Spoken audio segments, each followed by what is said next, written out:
The House will be in order. Proceedings will resume on questions previously postponed. Votes will be taken in the following order. Motions to suspend the rules and pass, H.R. 1263 and H.R. 1286. The first electronic vote will be conducted as a 15-minute vote. Pursuant to Clause 9 of Rule 20, remaining electronic votes will be conducted as 5-minute votes. Pursuant to Clause 8 of Rule 20, the unfinished business is the vote on the motion of the gentleman from Michigan, Mr. Huizenga, to suspend the rules and pass H.R. 1263, on which the yeas and nays are ordered. The clerk will report the title. H.R. 1263, a bill to require a strategy for bolstering engagement and cooperation between the United States, Australia, India, and Japan, and to seek to establish a Quad interparliamentary working group to facilitate closer cooperation and shared interests and values. The question is, will the House suspend the rules and pass the bill? Members will record their votes by electronic device. Members, this is a 15-minute vote.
On this vote, the yeas 7. All right, open back up.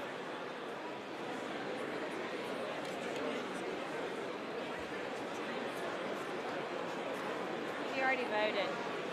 You already voted. We're still on the first one. You voted. It's in here as an aye. Is it lit up? I'll put you in as a do.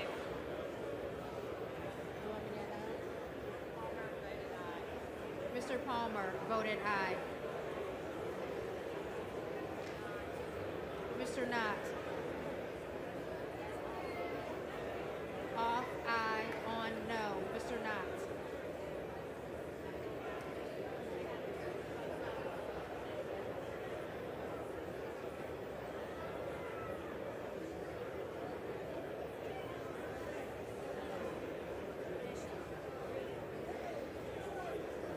Ms. Crockett.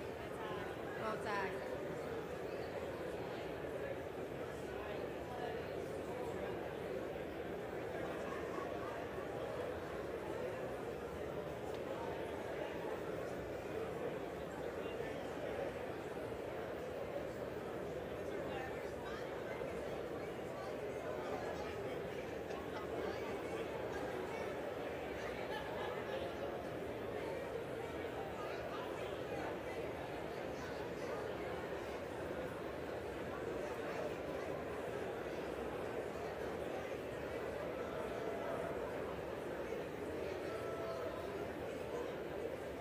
Mr. Norman.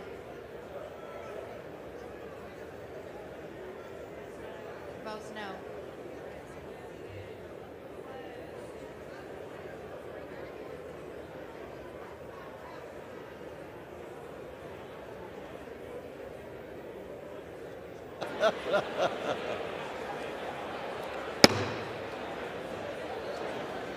On this vote, the yeas are 334, the nays are 51. 2/3 being in the affirmative, the rules are suspended. The bill is passed. Without objection, the motion to reconsider is laid on the table. Pursuant to Clause 8 of Rule 20, the unfinished business is the vote on the motion of the gentleman from Illinois, Mr. Boss, to suspend the rules and pass H.R. 1286 as amended. The clerk will report the title. Union Calendar Number 73, H.R. 1286. A bill to direct the Secretary of Veterans Affairs to seek to enter into an agreement with a federally funded research and development center for an assessment of forms that the Secretary sends to claimants for benefits under laws administered by the Secretary and for the purposes. The question is, will the House suspend the rules and pass the bill as amended? Members will record their votes by electronic device. Members, this is a 5-minute vote.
On this vote, the yeas are 386, the nays are 1, two-thirds being in the affirmative. The rules are suspended. The bill is passed without objection. The motion to reconsider is laid on the table.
The House will be in order.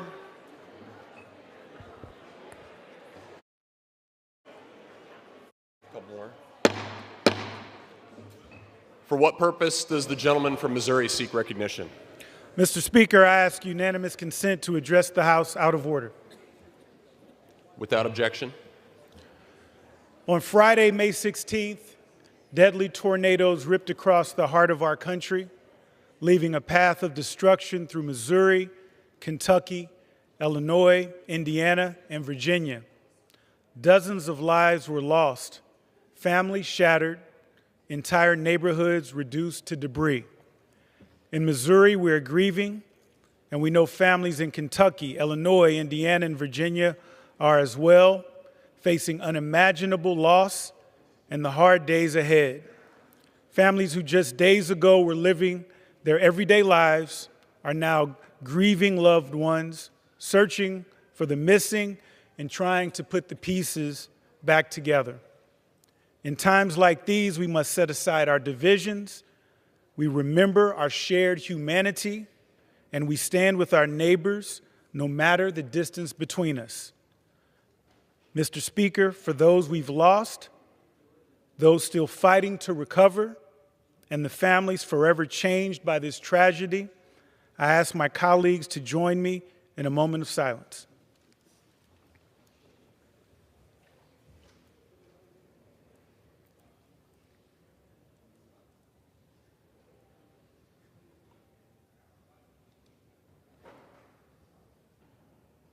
Thank you. I yield back.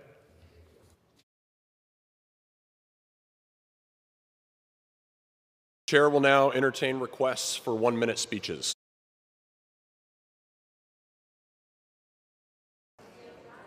For what purpose does the gentleman from California seek recognition?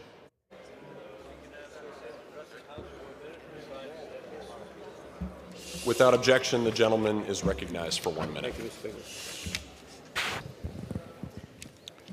California's budget could be a bellwether for the rest of the country if we pay attention.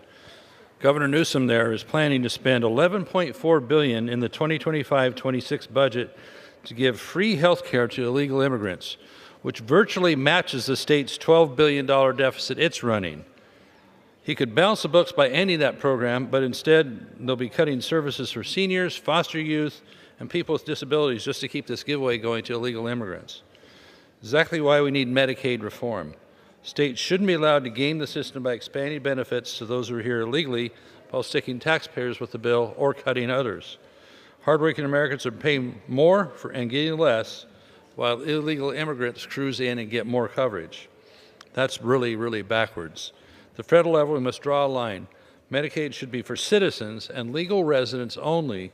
If we don't act, California's disaster could become a pattern and a national disaster for the rest of us. I yield back. The House will be in order. The members will take their conversations off the floor. For what purpose does the gentlewoman from Oregon seek recognition? I ask unanimous consent to address the House for 1 minute and to revise and extend my remarks. Without objection, the gentlewoman is recognized for 1 minute.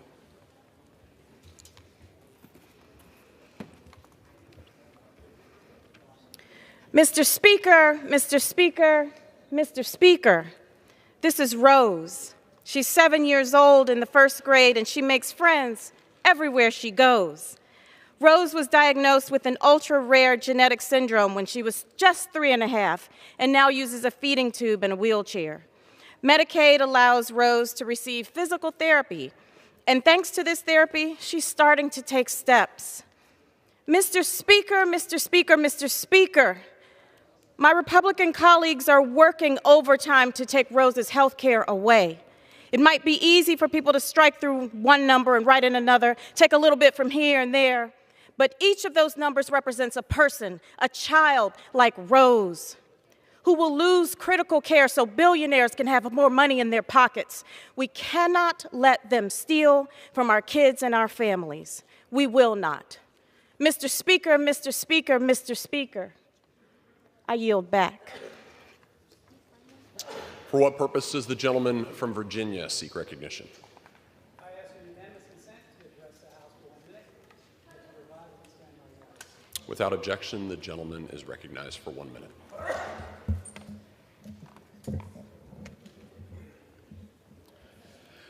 Mr. Speaker, I rise to recognize the groundbreaking of Seneca Commerce Park in Campbell County, Virginia, which I attended on Wednesday, April 15th. This is the largest project the Economic Development Authority of Campbell County has taken on in over a decade. The $11 million project will yield a 100,000 square foot industrial spec building to be completed by spring 2027. The greatest force for change is a job. A project like Seneca Commerce Park ensures just that. Thank you to everyone who contributed to this business forward project in the Lynchburg metro area. If you want to grow or expand your industry to the eastern seaboard, this is a great opportunity to do so in Virginia's 5th congressional district. And with that, I yield back. For what purpose does the gentleman from California seek recognition? Mr. Speaker, I ask for unanimous consent to address the House for 1 minute and to revise and extend my remarks. Without objection, the gentleman is recognized for 1 minute. I rise today to honor the life and legacy of a true trailblazer, a man that many see as the godfather of Asian American journalism, K.W. Lee. Mr. Lee immigrated to the United States from Korea in the 1950s. He began his career in journalism by exposing poverty and corruption. In the 1970s, Mr. Lee's tireless pursuit of the truth saved the life of Chol-Soo Lee, a wrongly convicted Korean-American immigrant on death row.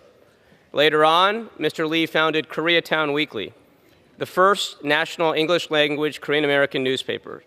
As tensions were rising in Los Angeles in the 1990s, he launched the Korea Times English edition to give Korean Americans a place where their stories could be told on their own terms in the media. K.W. Lee's life is defined by his tireless pursuit of the truth and paving the way for Asian Americans to have a place in journalism and to have their voices be heard. After 96 years of fearless journalism, he will be deeply missed. I yield back. For what purpose does the gentleman from Georgia seek recognition? I ask unanimous consent to address the House for 1 minute and to revise and extend my remarks. Without objection, the gentleman is recognized for 1 minute. Mr. Speaker, I rise today to recognize and to thank a dedicated public servant and also a dear friend, Emmett Nolan, for his 10 years of honorable service to the people of Georgia's 1st Congressional District. Emmett has been a vital part of our team in the Golden Isles. He has served as a trusted representative of our office, building strong relationships and faithfully carrying out the concerns of our constituents. Throughout his time in public service, from serving on the Brunswick City Commission to attending countless civic and cultural events, Emmett has proven himself to be deeply committed to our community.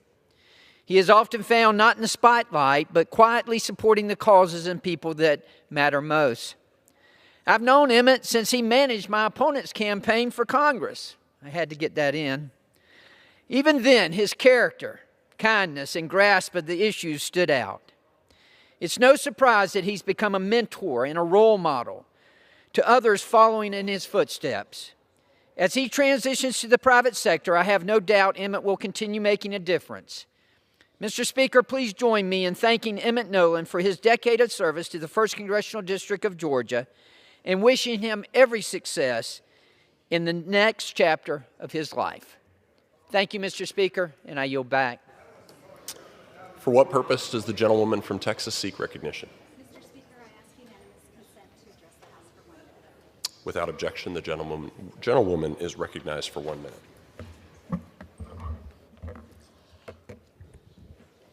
Mr. Speaker, I rise today to recognize and celebrate the extraordinary career of Cindy Ramos Davidson, who retired after nearly 27 years of remarkable leadership as the Chief Executive Officer of the El Paso Hispanic Chamber of Commerce.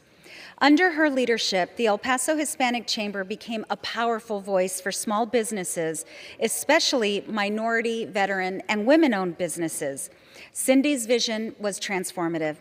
During her time at the El Paso Hispanic Chamber, the Chamber was repeatedly recognized as a leader in the national Hispanic business community, winning numerous awards from both the Texas Association of Mexican American and the U.S. Hispanic Chamber of Commerce. Cindy's commitment to entrepreneurship and business development has created opportunities for countless individuals and businesses. As she steps away from her role, her advocacy for the entrepreneurial spirit and dedication to the El Paso region will continue to leave an impactful legacy on the small business community. Thank you, Mr. Speaker. I yield back. For what purpose does the gentleman from New York seek recognition? Mr. Speaker, I ask unanimous consent to address the House for 1 minute and to revise and extend my remarks. Without objection, the gentleman is recognized for 1 minute. Thank you, Mr. Speaker. America's worst budget ever. That's what we're voting on this week. It's essentially a tax scam that will benefit the wealthiest of Americans. 196,000 people in my district will have their health care taken away, including 73,000 children and 27,000 seniors. Continuing a cap on the state and local tax and SALT deduction instead of full restoration. This means New Yorkers will keep paying more in federal taxes, all for tax breaks and giveaways to those who don't need it. 74,000 people in my district will lose their SNAP benefits. It makes it difficult or impossible to put food on the table. These are the deepest cuts to food assistance ever. The result? More hungry children. Last week, our country's bond rating was dropped 1 grade down from AAA. We need to change the direction of our country's economic future, but this bill doesn't do that, no matter what you hear on the floor this week. It will add $5 trillion to the national debt. Spin it any way you want. Everyday Americans. The gentleman's time has expired. Thank you, Mr. Speaker, and I yield back my time. For what purpose does the gentleman from California seek recognition? I ask unanimous consent to address the House for 1 minute and to revise and extend my remarks. Without objection, the gentleman is recognized for 1 minute. Mr. Speaker, despite the deliberate and targeted domestic terrorist bomb attack at the American Reproductive Center's IVF facility in Palm Springs, thank God, Dr. Abdallah, his staff, and all eggs and embryos are safe. Palm Springs is strong. The people are beautiful, resilient, inclusive, accepting, and cherish their community. All law enforcement and first responders acted with courage, professionalism, and excellence. I and all the people in the surrounding communities and in Palm Springs thank Police Chief Andy Mills, Fire Chief Paul Alvarado, and FBI Assistant Director Akil Davis, and all law enforcement officers, first responders, and healthcare professionals who responded swiftly and effectively. Thanks to the rapid response, all those injured in the bombing have been released from the hospital, and Palm Springs is safe. To the people of Palm Springs, my heart is with you, and I stand by you. Thank you, and I yield back. For what purpose does the gentlewoman from Ohio seek recognition?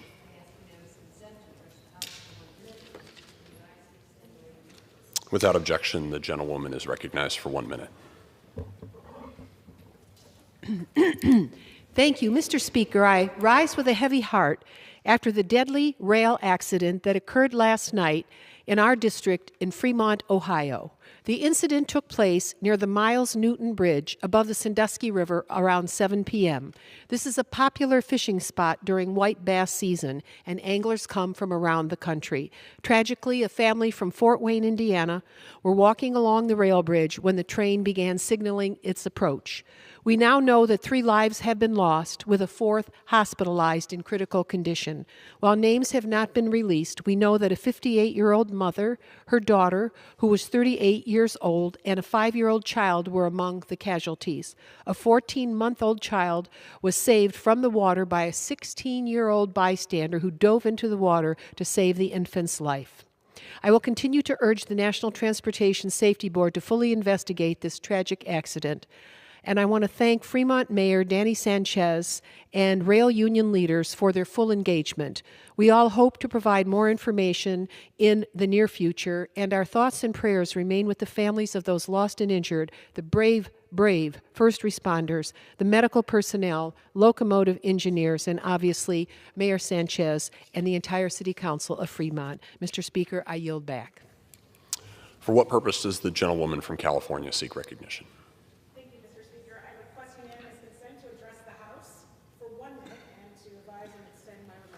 Without objection, the gentlewoman is recognized for 1 minute.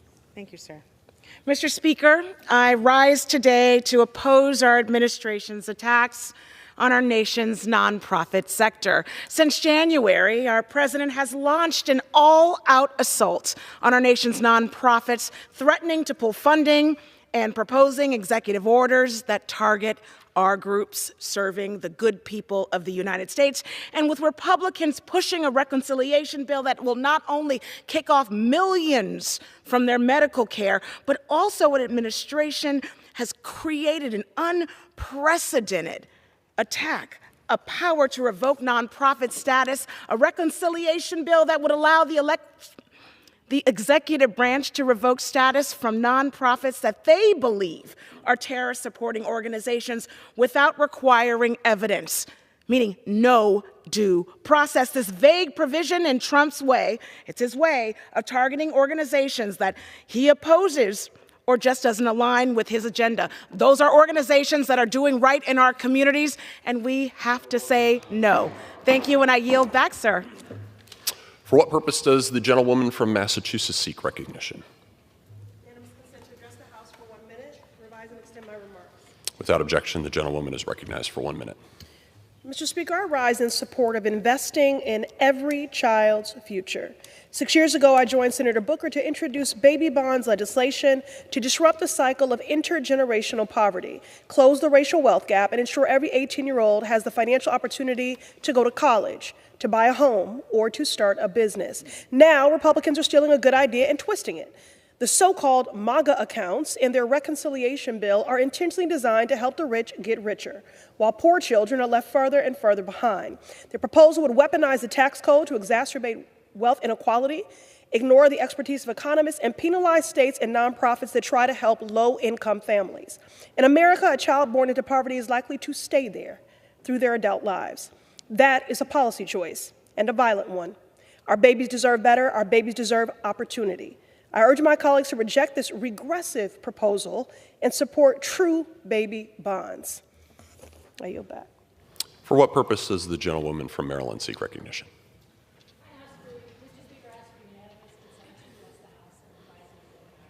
Without objection, the gentlewoman is recognized for 1 minute.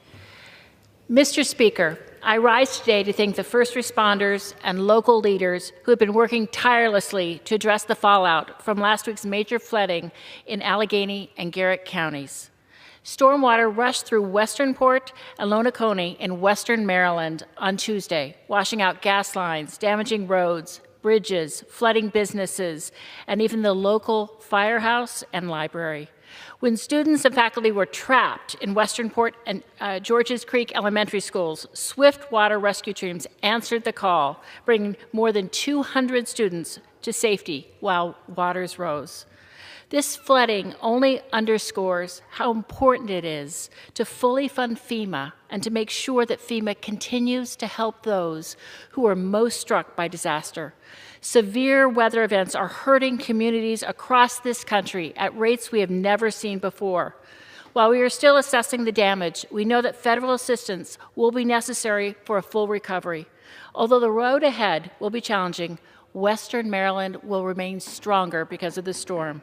I urge my colleagues to keep my constituents in their prayer and also all those impacted by storms during the past week. I yield back. For what purpose does the gentleman from Indiana seek recognition?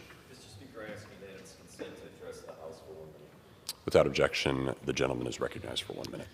Mr. Speaker, it is with great respect and sincere admiration that I rise to honor Ms. Sarah Schaller from Hammond, Indiana, who was a recent recipient of the Carnegie Medal. Northwest Indiana is home to over 40 miles of incredible shoreline on Lake Michigan, which is a tremendous attraction for tourism and our economy, but also, unfortunately, can be, at times, pose great dangers with its currents and riptides. In 2023, Ms. Schaller observed a 14-year-old girl who had been caught in a dangerous current, and without hesitation, she courageously swam over 300 feet to rescue her. Where many hesitated, Sarah stepped up and took life-saving action.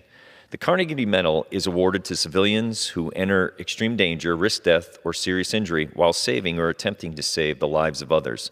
And it was my honor to recently present Sarah with this prestigious award. Mr. Speaker, I ask that you and all of my colleagues join me in honoring Ms. Sarah Schaller for her quick and courageous action and congratulate her on her deserving recognition. Thank you. For what purpose does the gentlewoman from New Mexico seek recognition? Good evening, Mr. Speaker. I ask for 1 minute to address the House and to revise and extend my remarks. Without objection, the gentlewoman is recognized for 1 minute. Mr. Speaker, the American people deserve to know what is happening in this body this week as the GOP is intentionally making moves in the dark of night. Last night at 10 p.m., the Budget Committee passed the reconciliation bill by 1 vote, while 4 Republicans sat it out. And tomorrow night, they will move this shame-filled bill at 1 a.m. in the Rules Committee.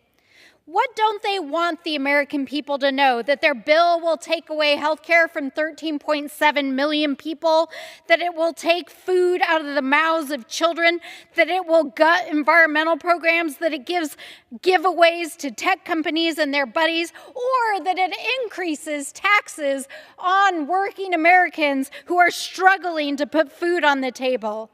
Let me be clear, when you convene in the dark of night, or whether you do it or not, we will be there fighting for our communities, fighting for our elders, fighting for our veterans, fighting for our kids, and fighting for the future and the dignity of this country and our communities. Because expired. This is about the gentlewoman's time has expired. We will not be silenced. The gentlelady is no longer recognized. Before the House, the following personal request. Leave of absence requested for Mr. Danny Davis of Illinois for today. Without objection, the request is granted. Under the Speaker's announced policy of January 3rd, 2025, the gentlewoman from Ohio, Ms. Brown, is recognized for 60 minutes as the designee of the minority leader. Mr. Speaker, I ask unanimous consent that all members have 5 legislative days to revise and extend their remarks and include any extraneous materials on the subject of this special order. Without objection. It is with great honor that I rise today to co-anchor this CBC Special Order Hour along with my distinguished colleague, Rep. Kamla Gurdove. For the next 60 minutes, members of the CBC have an opportunity to speak directly to the American people on erasing Black history, an issue of great importance to the Congressional Black Caucus, Congress, and the constituents we represent, and all Americans. It is with great honor that I rise today to lead this CBC Special Order Hour. For the next hour, members of the CBC will speak directly to the American people on the topic of Black history and ongoing efforts to erase that history. Mr. Speaker, this is a time of fear, worry, and anxiety for millions of Americans. President Trump said that he was going to usher in a golden age. But after 119 long days of this presidency, it hasn't felt like a golden age.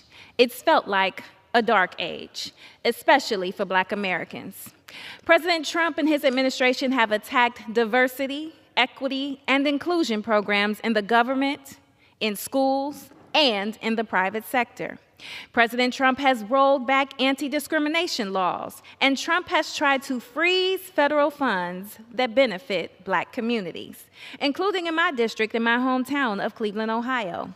And it's not just about his actions, it's also about his words, rhetoric, and value.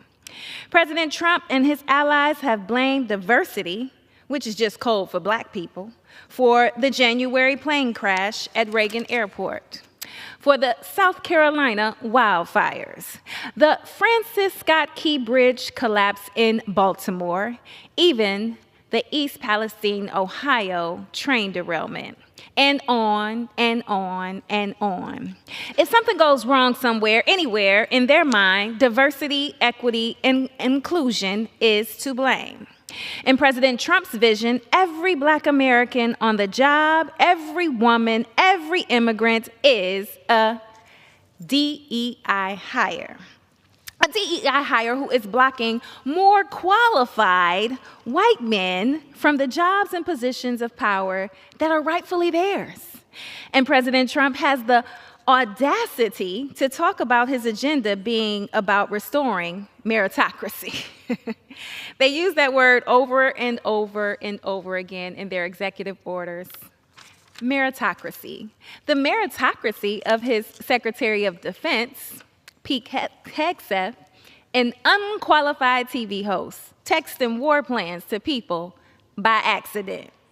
The meritocracy of his Health Human Services, Mr. Robert Kennedy Jr., a conspiracy theorist whose primary experience in healthcare and science is using Google. The meritocracy of Elon Musk's unvetted, unqualified, and unaccountable minions at Doge. And the spoken and unspoken message behind all of this is that Black Americans and other minorities don't deserve a seat at the table, and we don't have merit. And the impact is real. Last month in my district, a man checked out 100 books on Black, Jewish, and LGBTQ topics from the Beechwood Public Library. He didn't check out those books to read them. He checked them out to burn them. And he didn't do it in secret. Oh no, he didn't hide behind shame. No, he posted this on social media because he wanted people to see. See, this kind of hate doesn't happen in a vacuum. It's part of a disturbing wave we're seeing across the country. A wave fueled sometimes with a wink and a nod, sometimes with a bullhorn, by leaders who should know better than to fan the flames of division for political gain. A wave normalized by the Secretary of Defense banning books about diversity and deleting Pentagon websites highlighting the service of women, LGBTQ people, and minority service members, including Major League Baseball legend Jackie Robinson. Mr. Speaker, what happened in my district isn't just censorship, it is an act of hate, plain and simple. And I've joined leaders from across Northeast Ohio in condemning this act. These attempts to erase the voices of marginalized communities are an attack on the values of inclusion, empathy, and understanding. You can only truly have a community with understanding. And to understand your neighbor, you have to understand history. That's our topic tonight, history. And I'm deeply concerned by the ongoing effort to erase Black history from our museums, from our schools, and from American life. See, last month, President Trump issued an executive order to, quote, restore truth and sanity to American history. And of course, there are all kinds of debate when it comes to history. That's how we advance knowledge. But is that what Trump cares about when he talks about truth? Of course not. His executive order directed Vice President Vance and the Secretary of the Interior, two individuals who are not historians, to remove objects, exhibits, and funding from the Smithsonian museums and national parks that don't fit Trump's agenda or Trump's incorrect version of history that bears repeating. Trump's incorrect version of history. And think about all the Smithsonian museums, all national parks, all the historical exhibits around the country. Now, where do you think they've directed most of their attention? That's right. Their main focus has been on the National Museum of African American History and Culture, right down the street on the National Mall. Are you surprised? You shouldn't be. Trump's executive order mentioned that museum by name out of hundreds across America and laid the foundation for denying future federal funds. And one thing we've seen from this administration, they mean what they say. This is such a radical shift, and it's happened in just a short time. Trump's takeover of the Republican Party seems like it's been forever, but it hasn't always been like this. When the National Museum of African American History opened in 2016, it was a bipartisan celebration. Joining President Obama that day was President Bush and Republican Speaker of the House, Paul Ryan. These aren't woke individuals by any means, but they understood the importance of that museum being on the National Mall. And in a perverse way, Trump does too. That's why he's attacking it. But Black America is not taking this sitting down. In the last month, Black churches from across the country have organized trips to the museum and fundraisers to support it. Black America raised their voices when Pete Hegseth tried to erase the history of Jackie Robinson, because our history matters. Black excellence should be celebrated. The role we have played in shaping our country should be recognized. And the pain and legacy of slavery and discrimination should be understood. Because if we don't reckon with our past, we will never understand the present, and we will never build a better future. Finally, Mr. Speaker, we know it's not just the president that wants to erase Black history, and we know the backlash didn't start just this year. In 2023, the state of Florida, our nation's third most populous state, released education guidelines that included that slavery provided benefits. Benefits, because slaves were able to learn skills. They now require that's part of their curriculum, that slavery was beneficial, some type of workforce training program. Florida also launched a comprehensive effort to ban advanced placement courses on Black history, while local school districts were newly empowered to ban books on Black history. This is a nationwide problem. In fact, there are now more states where teaching Black history has been restricted than there are states where it is required. That's right. Only 12 states out of 50 require Black history be taught. While there are now 18 states that have passed legislation restricting Black history education, and here's why this matters. We know there is inequality in this country. No one would deny that. We know who overwhelmingly has the wealth and the power and the influence, and who doesn't. In America, for every $100 in wealth owned by white households, Black households own $15. And you can find statistics like that no matter how you slice it on housing, health, savings, you name it. Last week, we were debating nutrition benefits and food stamps in this body. In my district, 1 in 3 Black households rely on food stamps. For the white households, it's 1 in 10.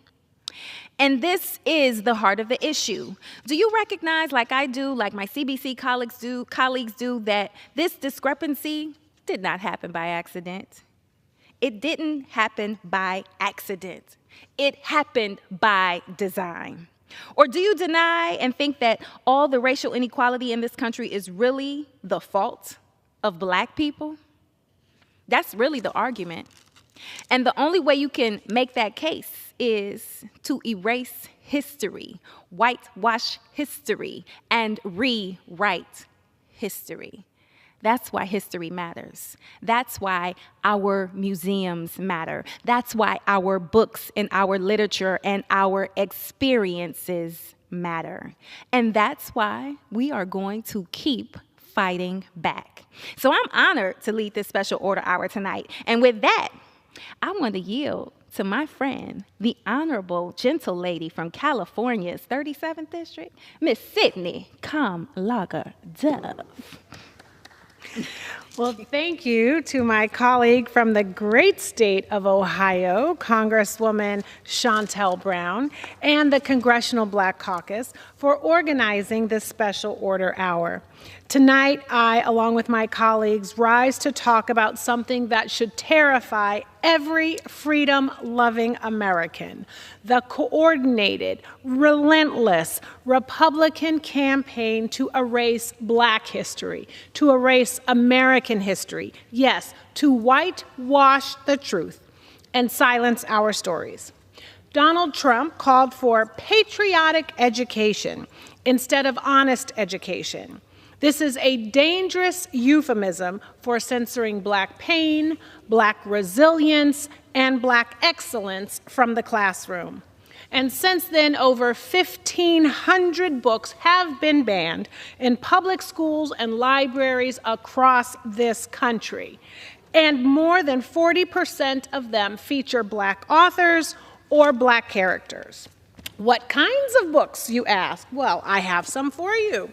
Books like Their Eyes Were Watching God by Zora Neale Hurston, like Go Tell It on the Mountain by James Baldwin, and oh my God, even a children's book, I Am Rosa Parks.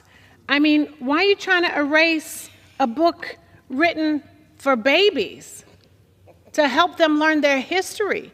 Why are you so scared of little babies?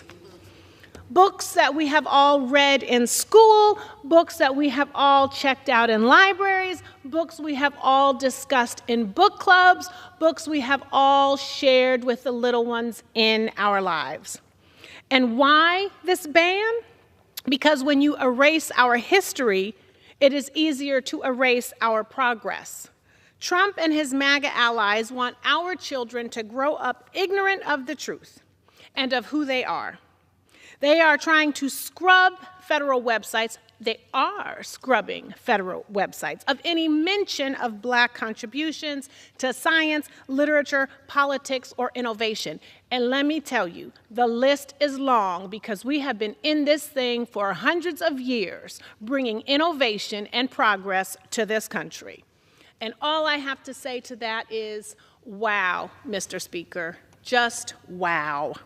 And yes, they want to alter the Smithsonian's National Museum of African American History and Culture, a museum that millions have visited from around the globe, including students and families, to learn about our nation's true story.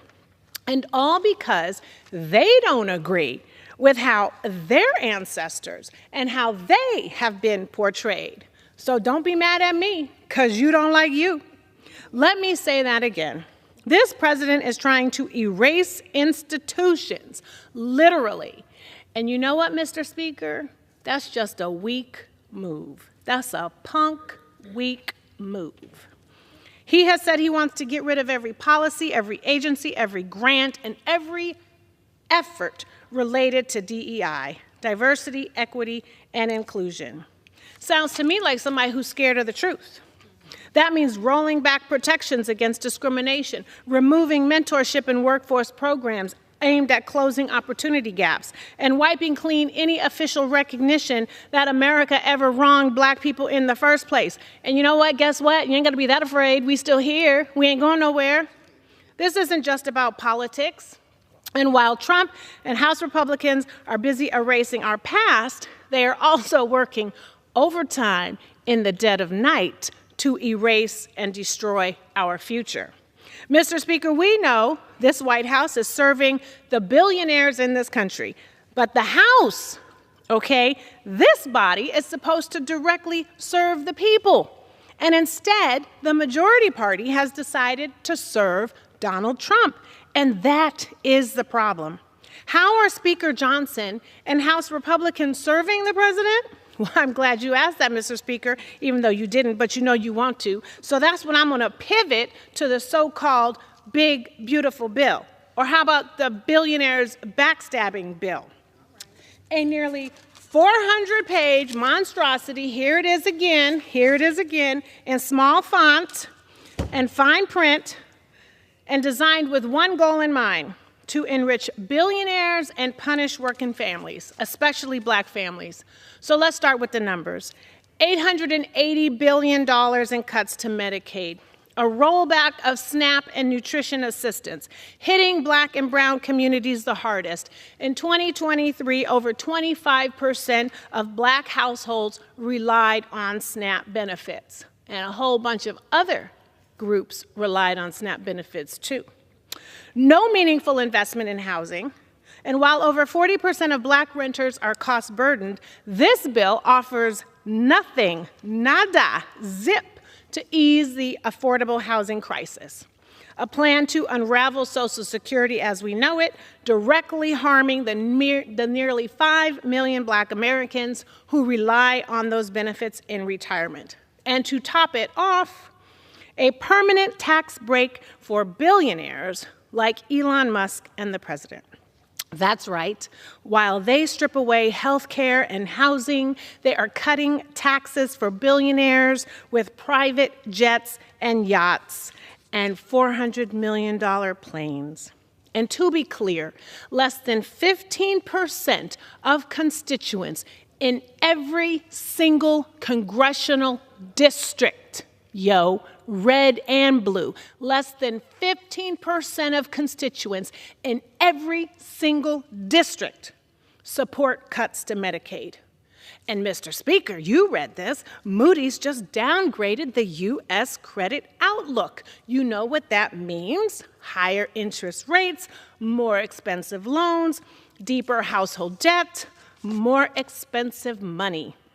This hurts families already stretched thin and disproportionately hurts black families who already face a median wealth that is just 1/10 that of white families, according to a 2022 study.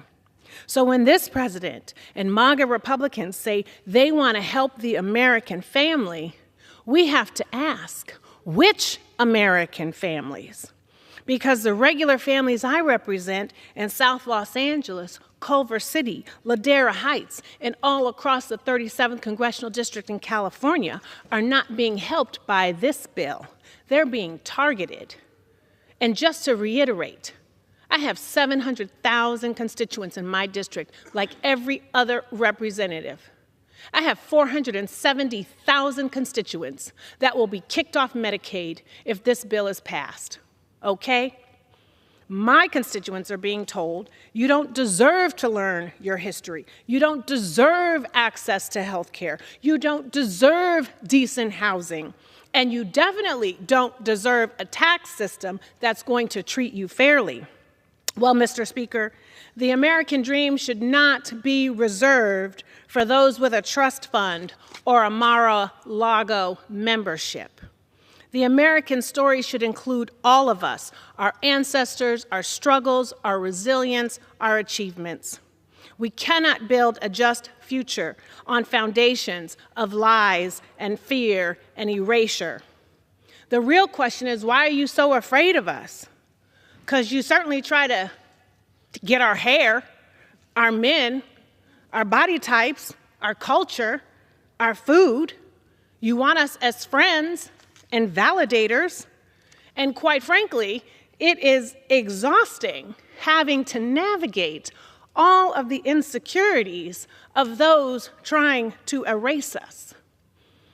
We here in this Black Caucus, we are going to fight against, we are not going to forget, but we are going to fight against policies that punish the poor and reward the powerful. We are going to fight for a country where Black history is American history and Black futures our American futures. Because as the saying goes in our country, if you don't tell your story, someone else will.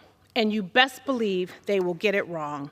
Well, we are telling our story tonight, and we are telling the real truth. And with that, I yield back.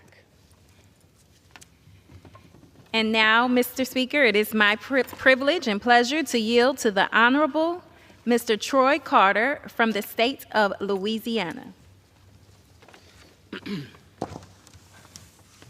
Thank you to our outstanding leads tonight for this special hour.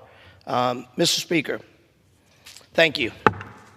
Today I rise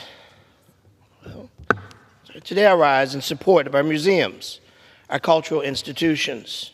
We know that African American history is, in fact, American history, and it must be recognized as such. The Musk-Trump administration's executive orders targeting museums are disgraceful. It's a disgraceful attempt to erase Black Americans' contributions from our nation's history. I'm especially disgusted by the administration's attack on the Smithsonian National Museum of African American History and Culture. For so many years, under the leadership of the late John Lewis, who played a key role in the efforts to secure funding and legislation for this museum to be. Our community fought for the creation of this museum. Our community fought many times when Republicans fought against. But finally, it was finally signed into law in a bipartisan way. It was signed by George W. Bush in 2003. Yeah, it was a bipartisan effort. This museum that tells the story of the struggles of African Americans and the contributions of African Americans, which, by the way, is American history. History that everyone should know. Yeah, the good, the bad, the ugly. It's history, just that. It happened. You can't untouch or touch up what's already happened. When it was finally signed, many stood together, hand in hand, Black and white, Republican and Democrat, recognizing the significance and the importance of this monumental legislation.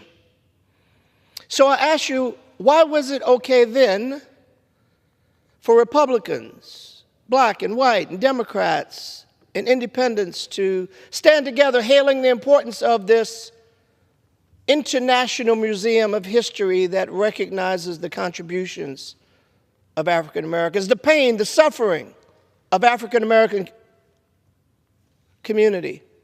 Why was it okay for us to be lockstep then and not now? Why is this Republican administration so threatened by this museum that you would seek to defund, defame, and deface? This museum today is a testament of the legacy of generations who sacrificed everything for justice, progress, and equality. We will not stand by as our history is dismissed, diminished, or defunded. The National Museum of African American History and Culture is not divisive. It is essential. It tells the truth of a people who built this nation, endured its greatest injustices, and still rise to shape its future with brilliance, faith, and resilience in the face of great obstacles, even in 2025. Yet we rise.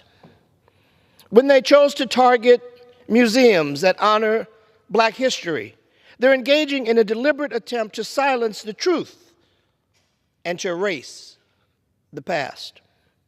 I demand, we demand, and we all should demand full support for every museum and institution that honors dignity, struggles, and the contributions of African Americans, Asian Americans, Hispanic Americans, and all Americans, because our history is important. African American history is, in fact, American history. You cannot separate the two. Our history is a history that everyone should know. The Congressional Black Caucus earned the name, the conscience of the Congress. We are here tonight to say, hands off the National Museum of African American History and Culture. Hands off our hard-fought gains. Hands off the efforts to remind people that a history that is forgotten is a history that is repeated. History and culture will stand, and all other similar institutions across our nation should likewise be protected. Let's end this foolish Musk, Trump notion that our Constitution doesn't matter, that our rule of law doesn't matter, that our ability to work together somehow is a bad thing. We know it isn't. I implore my colleagues on the other side of the aisle to wake up and not let anyone divide us any further than we've already been divided. We are one country. We have a responsibility to the people to do the right thing. We will continue to use all the tools in our toolbox.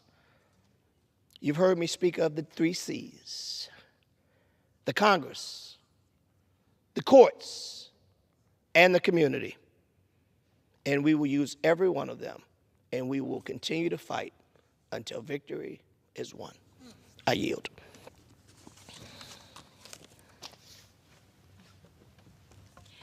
I'd like to thank the gentleman from Louisiana, a place with rich culture, my good friend Troy Carter, and now it is my distinguished privilege to yield to my good friend from Virginia, the Honorable Jen McClellan from Virginia, representing the 4th District. The floor is yours. Thank you, Mr. Speaker. I am a proud Virginian. Virginia is the birthplace of American democracy. It is also the birthplace of American slavery. From the beginning of this country, we have been on the right side of history and the wrong side of history. And I am proud to stand here as a history maker in my own right. Elected in 2023 as the first African American woman to represent the Commonwealth of Virginia. How did I get here? My interest in government was sparked by a love of history. My love of history was sparked by my parents. My father, who was born in 1925 in Nashville, Tennessee, who spent his summers in Alabama at a school that his grandfather, my great-grandfather, founded because Tennessee did not think black children were worthy of a high-quality public education. I am the daughter of Lois McClellan, born in the Gulf Coast of Mississippi in 1932, who had to leave her town to become the first member of her family to go beyond the 8th grade, because the state of Mississippi did not deem black children worthy of a quality public education. The Catholic Church did, but only to the 8th grade. Listening to my parents' stories as a child, they saw the best of government through the New Deal. They saw the worst of government through Jim Crow. But it wasn't just what I learned in a textbook, because their stories, my grandparents' stories, my great-grandparents' stories, weren't in the Virginia textbooks. I learned them at my parents' feet. I learned them because my great-grandfather happened to write a book about his experiences. This history helped me to understand how this country was actually founded. By going to historic sites, the names and dates came alive, but my family's history wasn't told. When I would go to Monticello, I was fascinated by the idea written by Thomas Jefferson that all men are created equal and endowed by their Creator with certain inalienable rights of life, liberty, and the pursuit of happiness. But I learned nothing about the hundreds of black people, including the mother of his children, who lived at Monticello and served him, but weren't free. I didn't learn those stories visiting Monticello. I learned them later as an adult. My study of history has shown that in Virginia, this beautiful idea of a government derived from the people rather than divine right through kings was created in Virginia, the first representative democracy in the Western Hemisphere, less than an hour away from where I live, in Jamestown. But those settlers came on a business venture to take land that was already settled by Algonquin-speaking people for over progress was the backlash of our leaders being assassinated. I heard these stories from my parents and my grandparents, but they're not here anymore. My father passed away over a decade ago. My mother passed away last year. As more and more people who lived under the terror of Jim Crow are moving on from this mortal plane, it is important we keep that history alive. And not all of them shared that history because it was painful, it was uncomfortable. They didn't like talking about it. And many of them did, but their stories are fading. That's why our museums and history and books that can continue this legacy on are important.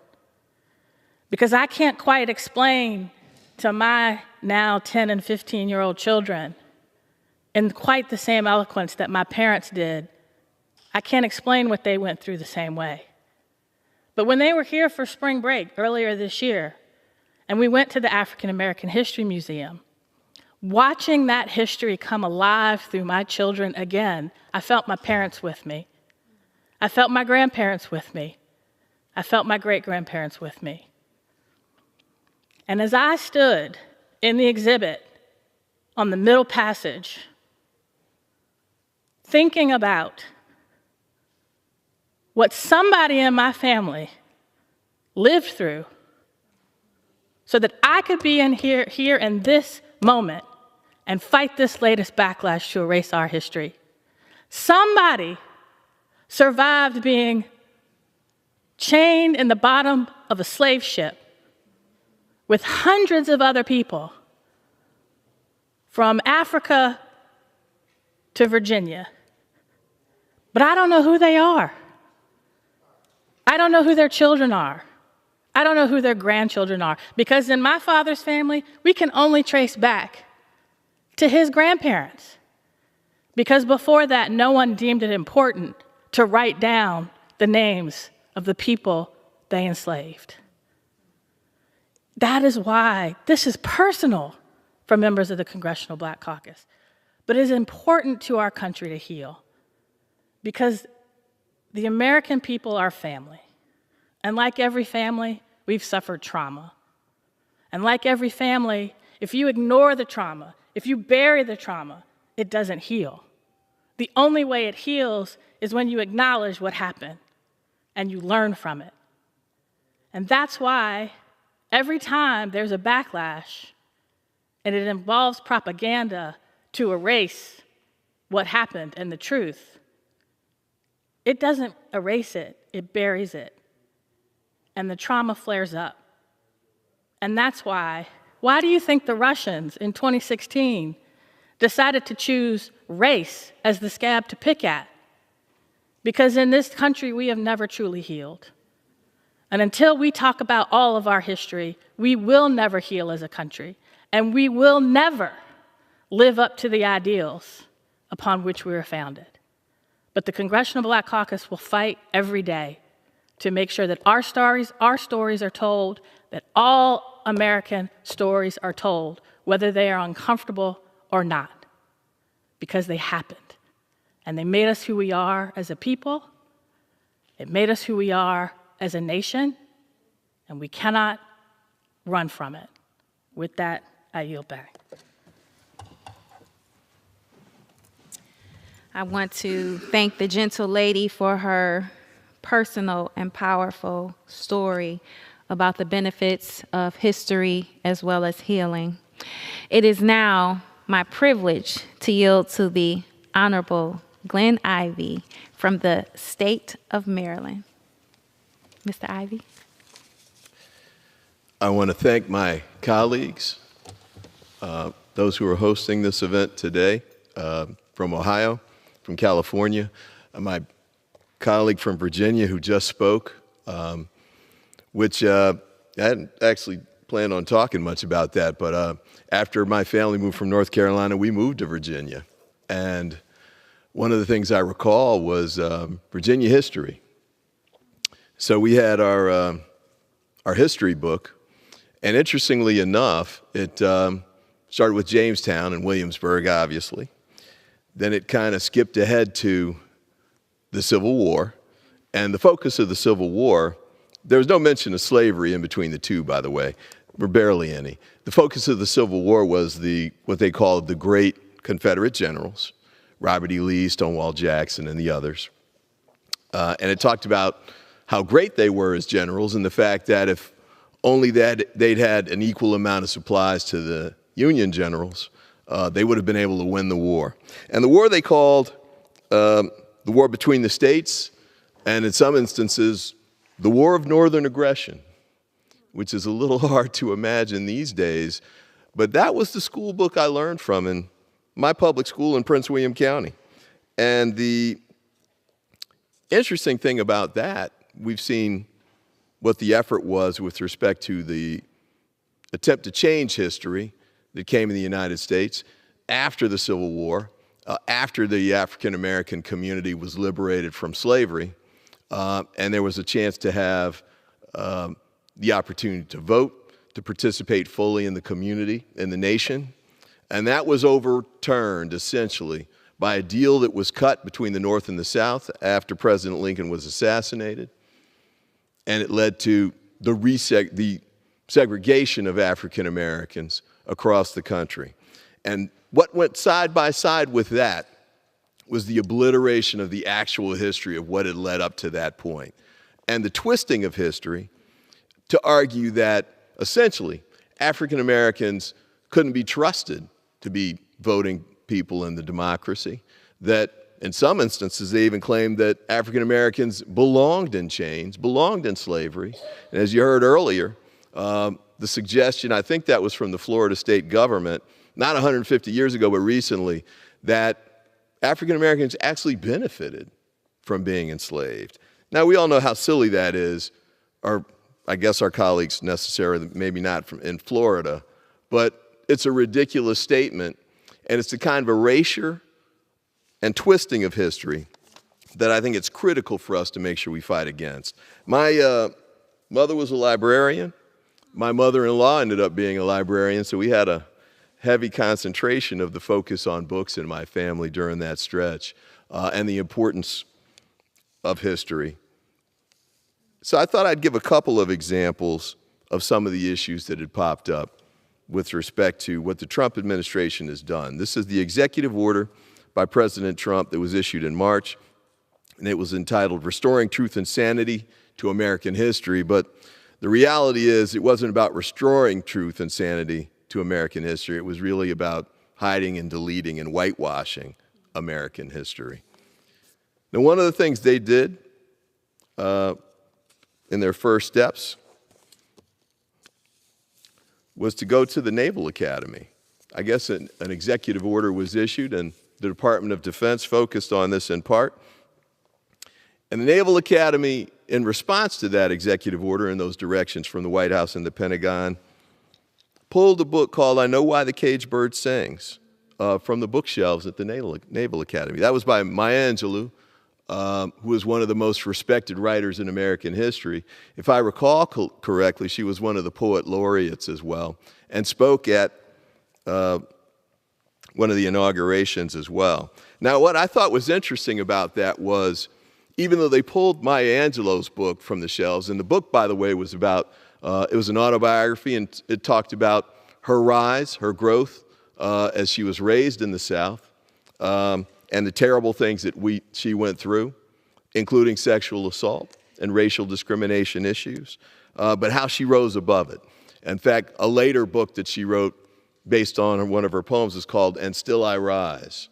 And it's the type of inspiring literature that I think not only should we not be hiding from Americans, but we should be encouraging all Americans to see. But the Naval Academy pulled that book, but they left 2 copies of another book, Mein Kampf by Adolf Hitler, still on the shelves. And in addition to that, there was another book that they left called The Bell Curve. Now, you might not recall The Bell Curve. I distinctly remember when it was published.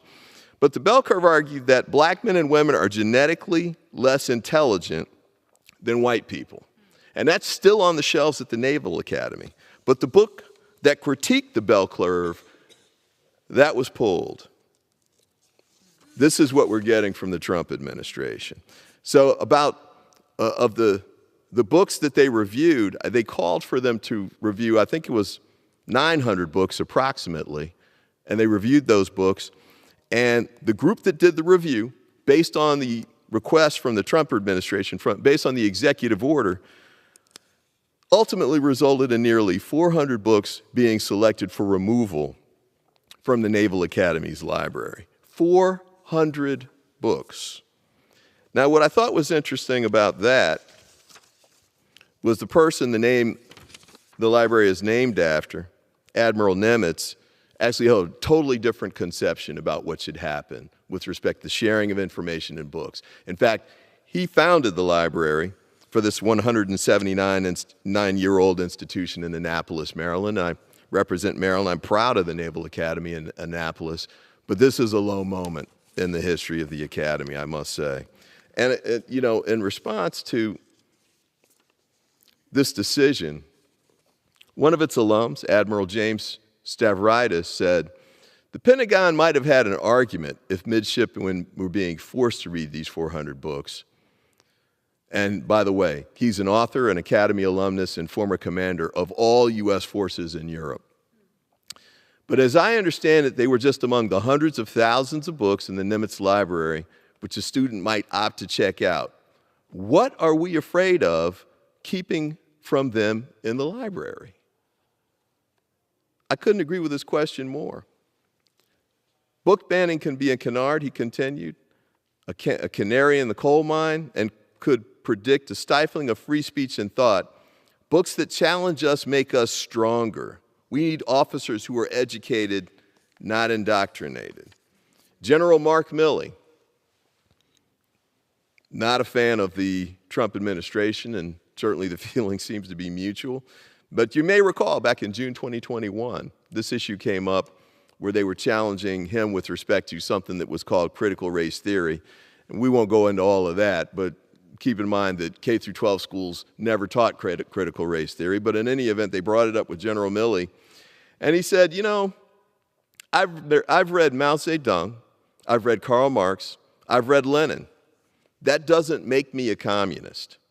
He then offered an argument for expanding political studies in the service of defending the Constitution after the January 6th attack on the Capitol. He said, I want to understand white rage, and I'm white, and I want to understand it. What is it that caused thousands of people to assault this building and try to overturn the Constitution of the United States of America? Just a little aside on that point, there's a placard that has been requested to be posted here in the Capitol that represents the brave men and women of the Capitol Police Department who fought to protect the people who were trapped here by the attacking mob. And the Republican leadership refuses to post that plaque. But you can't change history. Another example, Jackie Robinson. Now, they wanted to eliminate issues about Jackie Robinson, information about Jackie Robinson, the celebrated baseball player, Hall of Fame star, who was a great baseball player for sure, but also celebrated because he integrated Major League Baseball. Prior to his arrival, African Americans basically weren't allowed to play in the major leagues. But they wanted to strip out this information about Jackie Robinson. This is an article that talked about the fact that Robinson's military service during World War II, when he served in the 761st Black Panthers Tank Battalion, and noted that he was court-martialed but eventually acquitted after refusing to move to the back of an Army bus in 1944. He received an honorable discharge later that year. Now, this touches me a bit because my father-in-law served in World War II as well, and he was a decorated soldier as well. In fact, after World War II, he re-enlisted for ground combat in Korea. They made him wait a few days to make sure that he really knew what he was doing, and of course he did. He's buried at Arlington now. Silver Star, 2 Bronze Stars, outstanding service, rose to the level of captain. When he came back from Italy, where he'd been serving, and he got back to the United States, all-black battalion, but they were German prisoners who actually had a chance to ride in the front of the train, where he and his other black colleagues still had to ride in the back. Still had to ride in the back because segregation continued. Even though the war against Hitler was supposed to be a war to end racism and fight the Nazi discrimination, when he got back here, it was still the same old story. Now, they also tried to strip out information about Medgar Evers, a World War II veteran, a Mississippi civil rights activist who was assassinated in 1963. He'd been a leader with the local NAACP and was assassinated because he was fighting for the right to vote for African Americans. They erased that information from the Arlington National Cemetery website. The Army removed, but subsequently reinstated a website dedicated to the 442nd Regimental Combat Team, the most decorated unit in military history. That unit was made up of Japanese American soldiers who fought despite the internment of their families. Those were the concentration camps that held Japanese Americans, largely in California, but in other parts of the country. But despite that, Japanese American soldiers volunteered to fight in World War II. And one of those soldiers, Daniel Inouye, later became a long-serving United States Senator from Hawaii. I remember Senator Inouye primarily from his leadership in the Watergate hearings. An outstanding public servant, a great American, a great soldier, but they tried to eliminate his history from the history books here. We had this most recent incident, too. President Trump fired the Librarian of Congress. Now, this one kind of came out of the blue, it seemed to me. She'd served in that position for 10 years, including during his first administration. She'd been celebrated as a great librarian. She'd done a great job in the position. Normally, you get long terms for your service, and there was no indication that she'd done anything wrong until Trump 2 came back, Trump 47, and they decided to fire her. They gave her a 2-sentence letter that said, after all of your years in service, you're still terminated. And then it kicked up such a controversy. The White House press secretary, Carolyn Leavitt, said there were quite concerning things that she had done at the Library of Congress in the pursuit of DEI and putting inappropriate books in the library for children. Now, keep in mind a couple of things. One is that the Library of Congress is not a lending library for the public, so there was no risk that any kids would be taking these books or any books from the Library of Congress. Secondly, the Library of Congress has over 178 million items. It's the repository for the United States Congress. The department that deals with copyright for books is under that, and the Congressional Research Service is under her authority as well. So that's why they have so many books, including books that you or I might not want to read or we might not agree with, but the point is all of the books need to be there because we need that repository. Oh, and by the way, it's the Library of Congress. Those of us here in Congress, this is a resource for us. There's absolutely no reason that the President of the United States should be meddling with our repository. It's really inappropriate and wrong, and that's why it hadn't happened prior to that. Congressman Jerry Connolly made this observation about the librarians, her name is Hayden, her firing. With this decision, Donald Trump continues his attempts to censor our history, bend our culture to his will, and interfere with the free flow of information among the American people. It's a national disgrace. I couldn't agree more. The reality is that despite the executive order, this administration is actually making it more difficult for children and adults to learn about American history. They're slashing museum budgets by gutting the Institute of Museum and Library Services. They're defunding public broadcasting and public television. The president does not decide what is worthy of being in a museum, and he shouldn't decide what is worthy of being in a library. He should not be deciding what our children learn in school, and he should not be afraid of American history. Knowing our history makes us stronger because knowledge is power. That power, the power of the truth, belongs to all Americans. It's the basis of our democracy. It's the key to our future. And it's critical as the United States moves forward that we preserve our history, learn our history, and understand our history so that we don't repeat the negative aspects of our history. I thank my colleagues. I thank the Congressional Black Caucus for their work on this matter, and I yield back. Thank you, thank you, thank you. Mr. Speaker, may I inquire how much time is remaining? The gentlewoman has 4 minutes remaining. Okay, all right, thank you. As we talk about the importance of Black history tonight, I also want to highlight Northeast Ohio's rich connection to Black history. In Northeast Ohio, our Black history legacy stacks up against anyone's. In fact, one of the first places to celebrate Black History Month for a whole month was Kent State University. After decades as just a week-long event, Kent State made it a full month in 1970. 6 years before the White House did.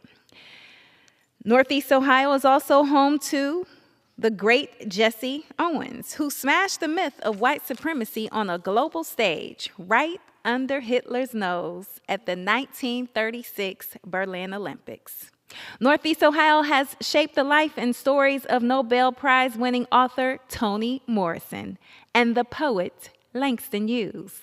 Cleveland is where Larry Doby integrated the American League.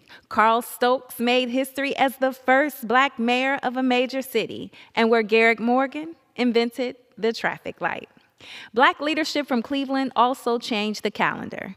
In 1890, Ohio Representative John Patterson Green, the first Black elected official in Cleveland, authored legislation to establish Labor Day as a state holiday 4 years before it became a federal holiday. Frederick Douglass spoke in Cleveland multiple times, beginning in the 1840s, connecting us to the abolition movement nationwide. In 1851, Sojourner Truth delivered her famous "Ain't I a Woman?" speech down the road in Akron, a landmark event in Black feminism. A century later, Dr. Martin Luther King Jr. spoke frequently in Cleveland and lent his support for our local civil rights efforts. Northeast Ohio's Black history legacy includes 3 representatives who came before me: Rep. Lewis Stokes, Rep. Stephanie Tubbs Jones, and Rep. Marcia L. Fudge, represented Northeast Ohio for over 50 years. They chaired committees and subcommittees and served on some of the House's most powerful committees. Congressman Stokes and Congresswoman Fudge both chaired the Congressional Black Caucus.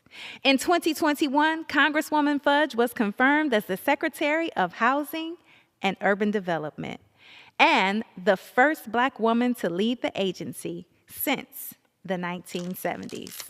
Mr. Speaker, it's important that we continue to celebrate Black leadership, Black achievement, and Black excellence because we have been so frequently ignored, erased, and minimized. Finally, Black history is American history and local history in Ohio and across the country. In 1967, Dr. King spoke at Glenville High School in Cleveland. Speaking that day, he talked about how our history isn't separate from the country's, it's part of it.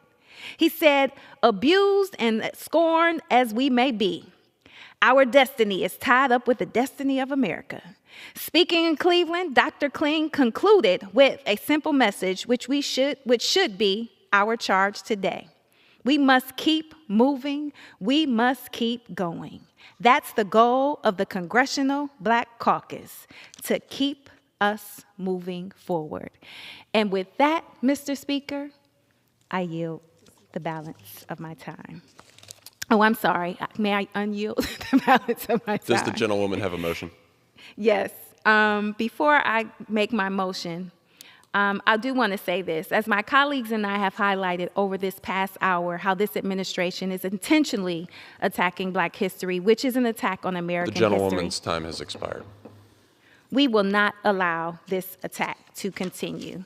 And with that, Mr. Speaker, I yield back. Does the gentlewoman have a motion? I move that the House do now adjourn. The question is on the motion to adjourn. Those in favor say aye. Those opposed, no. The ayes have it, and the motion is adopted. Accordingly, the House stands adjourned until 10 a.m. tomorrow for morning hour debate.